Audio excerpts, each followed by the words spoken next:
Okay, hi. For those of you who don't know me, my name is Gareth Fouché, and I'm an independent game developer from sunny South Africa. And this is the first of hopefully a series of video diaries that I'm going to do, showcasing my game development, discussing game development in general, and just for anyone who's interested, showing the behind the scenes, the process that goes into making games, at least from my perspective. I do have a regular blog. This is intended to be a supplement to that. I'm hoping that putting together videos is quicker than putting together long blog posts, just because I'm kind of lazy.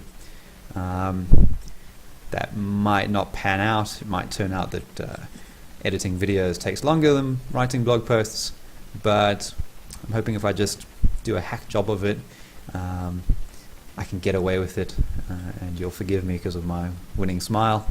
So let's see how that works out. For now, let's stop talking about me and talk about my game, which is Street Sorcery, which is the first game I'm working on for a proper commercial release. Some of you will know me from an earlier game called Scars of War, which is a role-playing game I was working on that's currently paused. But right now this series will focus on Street Sorcery. So what is Street Sorcery is probably a good thing to ask. If you guessed gangster rapping wizards, you'd be close, but not quite.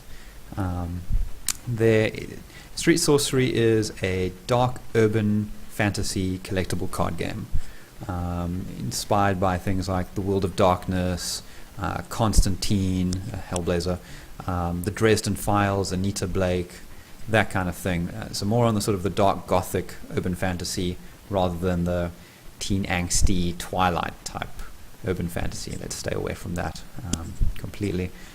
That's the theme, and I'll be talking more about the theme and the setting in future diaries. I've got to save something to talk about later. This is just an introductory video to give you the basic idea and a little bit of a status update, because I've been a bit quiet on the blog recently, so I just want to give people an update to show that I'm not dead. I am working, that progress is being made. But yes, let's continue. The basic idea is, as I said, a collectible card game, and if you've played anything like Magic the Gathering or the World of Warcraft card game, you'll know the basic idea, which is to build a deck to overcome an opponent who's done the same thing, also got a deck to play with. And that deck is a collection of mortal allies, supernatural creatures, arcane spells, mystical relics, and modern firepower and gadgets. And then the fun is to try and come up with interesting deck builds, so to try and take advantage of card synergies and counter your opponent's deck strategy. And then as you play the game, you unlock new cards and in turn can devise new strategies, and you likewise face more challenging opponents. So very familiar if you've played anything like Magic the Gathering.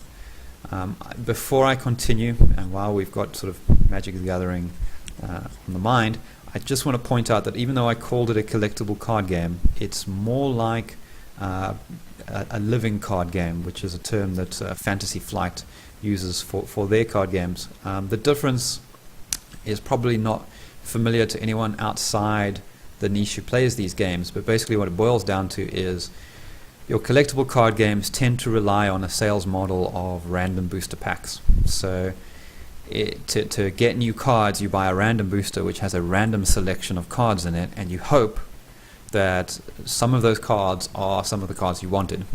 So it's a bit of a crapshoot, and you end up buying lots of cards you don't want, and it's a bit of a money-making scheme. Served them well, but players can get a little bit resentful. I'm a player, and I was a little bit resentful of it. So just like Fantasy Flight's living card game, in Street Sorcery what happens is when you buy the game, you get all the cards, and you have to unlock them through play, but they're all in there. You don't have to buy anything extra to get them. And then if I release expansions, you'll get all the cards in that expansion by buying the expansion. You never have to deal with random cards. So that's the basic idea of the card game. I'll go into more specifics when I actually show it to you. Let me talk about development.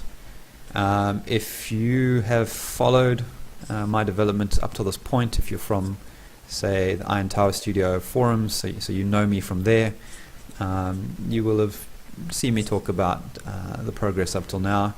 There's been a bit of back and forth. I just want to clarify that, because at one time I said I was working on a steampunk game. That was an idea. I started off with Street Sorcery, and then the design changed a bit, and I was thinking of changing the theme to match the changes to design, but those changes to the design didn't quite work out, and I wasn't feeling as inspired by steampunk as I was by the urban fantasy setting. I do like steampunk, but I just wasn't feeling the chemistry like I was with urban fantasy, so I went back to that. So if you know that history, that's the explanation for that.